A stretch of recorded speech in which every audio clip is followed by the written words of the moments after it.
دوای داگیرکردنی پارێزگای مووسڵ لە 9 2014 چەکدارەکانی تیرۆریستانی داعش لە 3 2014 شنگالیان داگیر کرد. لە ئەنجامی ئەم داگیرکاریەدا ئاوەڕەبوونی زیاتر لە 430,000 کوردی ئێزدی و پێکاتەی تری کریستیان و کاکەی لێکەوتەوە. نزیکەی 140,000شیان بۆ ماوەی زیاتر لە 10 ڕۆژ بێنان و ئەولاتیا شنگال گیریان خوارد.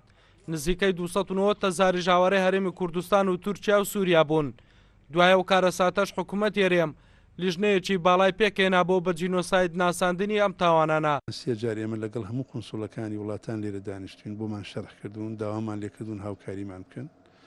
بەڵام ئەوەندەی ئێمە خوێندنەوەمان هەیە ئەوەندە مۆزوعەکە هێشتا ئاڵۆزە سیاسیە و منتیقەیەکی مادەی 140 تا ئێستا تاوتێمان لەگەڵەکەن بزانین وەزەکان بەرەو چوون بەڵام ئێمە بەردەوامین و کاری جدی لەسەرەکەین بۆی ئەو محکەمە پێک بێن لێ.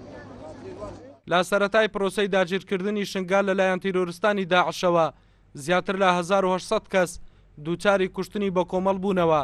تەنها لە گوندی کۆچۆ 400 پیاوی ئەم گوندە لە گۆڕێکی بە کۆمەڵ زیندە بەچاڵ کران لەگەڵ ڕفاندنی زیاتر لە 3,000 کچ و ژن و منداڵ. تیرۆریستانی داعش لەم ناوچەیە هەموو ئەو کردەوانەیان ئەنجامدا کە لە چوارچێوەی جینۆسایددان. قەتەکردنی خواردن و پێداویستی بۆی بمرێ ئەوە لە شاخی شنگال بینیمان. جاکردنەوەی ژن و پیاو لە یەکبووی نەسل نەمێنێ ئەوە هەیە.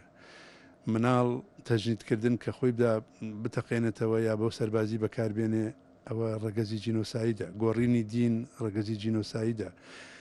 سێکسی زۆرە ملێ ئەوە ڕەگەزی جینۆسایدە. ئاڵوگۆڕ و مامەڵەکردن بە ژن و ئافرەتانەوە ئەمە ڕەگەزی جینۆسایدە.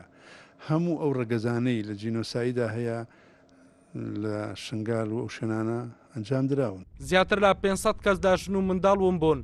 لە ئەنجامی برسێتی و توینوێتی و مادووبوون لە ڕێگا زیاتر لە 600 کەسدا پیر و منداڵ و ژن جانیان لەدەستدا.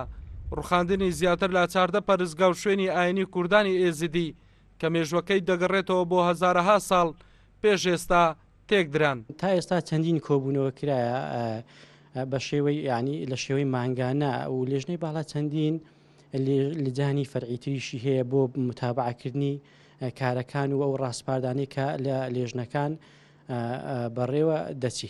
لەبەرەوەی عێراق ئەندامنیە لە دادگای نێودەوڵەتی تاوانەکان ICC بۆیە دادگا ئامادەنیە لێکۆڵینەوە لەم تاوانانە بکات. سەرەڕای هەوڵی زۆریش بۆ فشارخستنە سەر حکوومەتی عێراق بەڵام تا ئێستا هەوڵەکان بێئەنجام بوون. بۆیە داوا دەکرێت دادگایەکی نێوخۆیی لە هەرێمی کوردستان با پێوەری نێودەوڵەتی دروست بکرێت بۆ بە جینۆسایدناساندنی ئەم کەیسە. ئەڵگورد ئەحمەد، کوردسات، نیوز، هەولێر.